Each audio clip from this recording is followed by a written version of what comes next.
dapat semua hadis Nabi, tapi anak saya mesti mendapatkan yang luput dari saya. Saya boleh nggak mendapatkan semua Quran, tapi anak saya mesti ada yang jadi ahli Quran. Cara berpikirnya siapa yang akan menjadi kebanggaan di akhirat nanti? Di dunia itu semu dunia itu. Jadi sementara aja, nggak pasti sifatnya. Perbedaan status sosial itu hanya istilah-istilah yang disematkan manusia saja. Ini kaya, ini miskin, ya kan? Yang ini punya jabatan, yang ini biasa-biasa.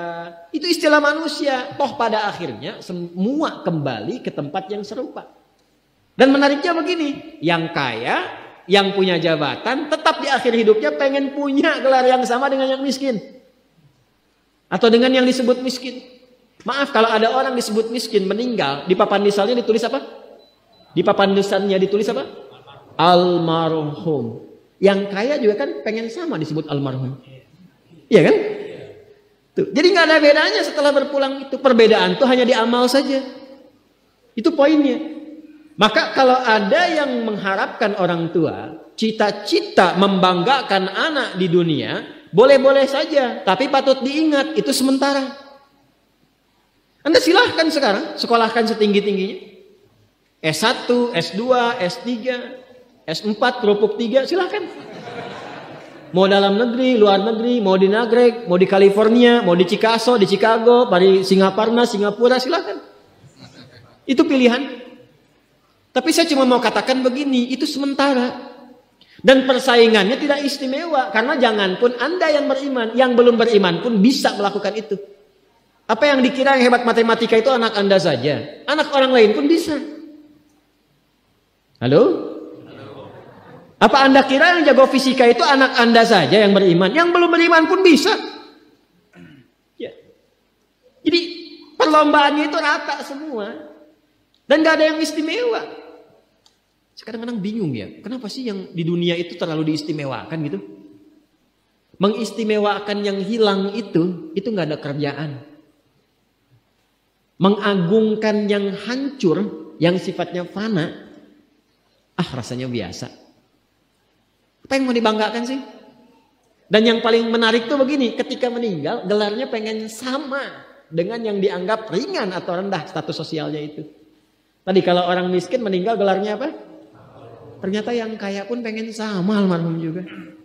Kalau rakyat yang meninggal di papan nisannya ditulis apa?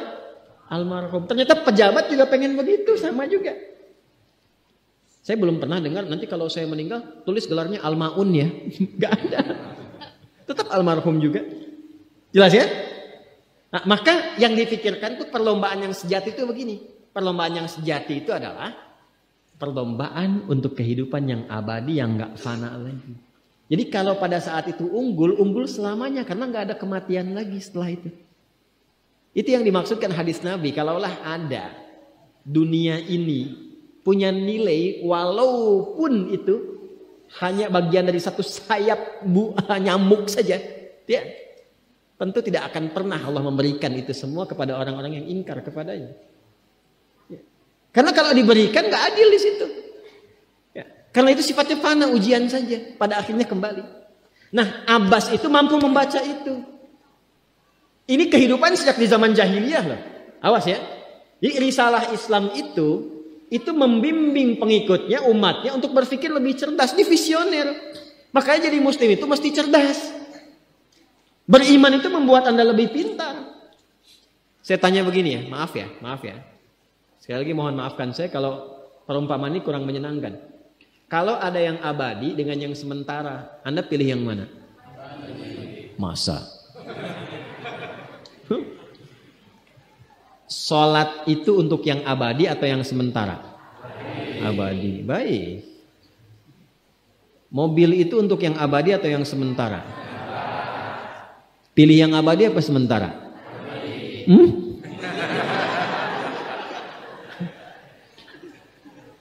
Di Kiai itu ada mobil Innova tuh. Siapa yang besok memilih tidak sholat subuh? Pilihannya pilih Innova atau pilih sholat subuh? Yakin? Kalau saya pilih Innova dipakai untuk mengantarkan sholat subuh. Nah, itu lebih bagus. Ya. Jangan dipotong sampai situ ya. Ya bisa aja kita pilih Avanza, bisa pilih Ferrari, bisa pilih Pajero ya. Awas yang punya pabrik Innova, Anda potong royalti kena. Paham? Abbas itu begitu. Anak saya mesti dipanggil di akhirat. Dan semua penduduk langit dan bumi menyimak itu semua. Diviralkannya di akhirat. Viral dunia itu sementara. Internetnya diputus gak viral lagi. Kadang-kadang yang viral kemarin kan sekarang gak ada lagi. Ya kan? Yang viral tahun lalu sekarang sudah gak ada. Ya kan? Jadi belum selesai kehidupan sudah hilang juga viralnya. Akhirat itu selamanya. Dan biasanya begini, biasanya. Kalau orang-orang yang diviralkan oleh Allah atas kehendak Allah. Itu abadi melintasi setiap masa.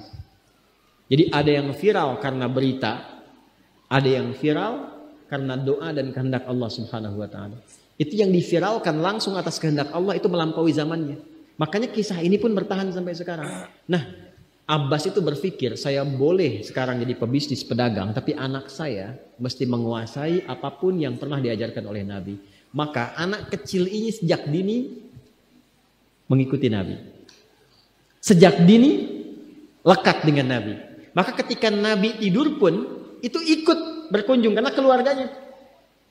Nah, inilah yang didapatkan oleh kita hadis tentang bangun tidur. Jadi hadis tentang bangun tidur itu diriwayatkan oleh anak kecil yang umurnya belum genap balik. Main-main ke rumah Rasulullah, ke rumah bibinya Sayyidah Maimunah, ingin tahu bagaimana cara bangun malamnya Nabi. Itu diikutin sampai dilihat gimana bangunnya. Duduk dulu, kata beliau duduk dulu. Kemudian mengusap dengan bagian tangan yang diduga bersih untuk menghilangkan bekas ngantuknya. Setelah itu membaca khawatimah surah Ali Imran. Kemudian thumma dhahaba ila syanin mu'allaq, ke tempat tertutup, fatawadda, itu kan? Nah, itu ada semua rangkaiannya, itu ditemukan nanti di hadis riwayat Abu Daud, di Sunan Abu Daud. Nomor hadis 1367. Itu hadis tentang bangun tidur. Ya, cara bangun tidur sampai sholat malam. Masih ingat teman-teman kalau kita bermakmum begini? Dan ada imam satu dan sudah pasti satu imam. Okay? Makmum berapa? Satu boleh? Boleh. Dua boleh? Tiga boleh? Empat boleh? Jadi imam berapa? Makmum? Empat. Laki-laki imam makmum? Imam, baik, bagus ya. Nah, dan imam kan laki-laki. Kalau perempuan imam untuk perempuan kan? Laki-laki untuk perempuan dan untuk laki-laki. Fokus ini. Kalau satu begini, satu laki-laki, kemudian di belakang laki-laki. Ini kan posisinya boleh sejajar kan? Ya kan? Yang imam ini, makmum ini kan? Tadinya di belakang, tarik begini sejajar. Ini yang meriwayatkan anak kecil yang belum balik itu. Itu riwayat Ibnu Abbas. Satu paket. Termasuk sholat, kemarin kan kita tarawih kan? Sholat malam. Yang dua rakaat itu kan? Ya, sholat malam yang sampai 11 itu, tambah khafifatain 2, itu riwayatnya ini. Yang sholat tahajud malam yang 11 rakaat tambah khafifatain 2, ini riwayatnya ini. Tutup dengan witir 1 rakaat. Itu anak kecil yang meriwayatkan. Dan tahukah Anda, sepeninggal Nabi SAW, Abbas bapaknya ini hafal 200 hadis, anaknya Abdullah hafal 2000 hadis.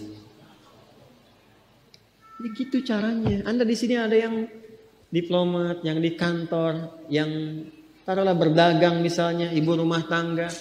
Ya, dan sebagainya. Boleh nggak apa-apa. Saat ini kita mungkin belum maksimal, tapi jangan biarkan ada satu di antara anak keluarga kita yang tidak jadi kebanggaan di akhirat. Tolong ya, tolong pulang dari sini dilihat. Anak Allah titipkan kepada saya berapa anak? Tolong siapkan jadi kebanggaan akhirat. Satu aja jadi ahli Quran.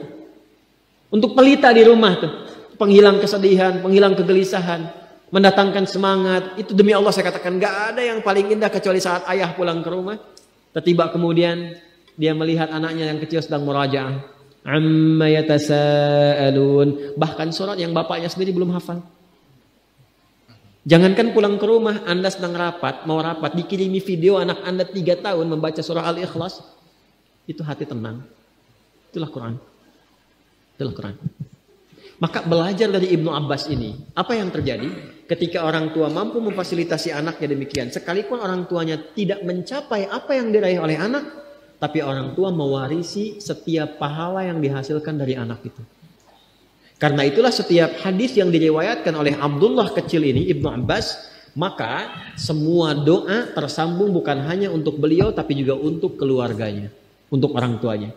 Karena itu kalimatnya bukan radhiyallahu ta'ala anhu tapi anhuma untuk Abdullah dan bapaknya.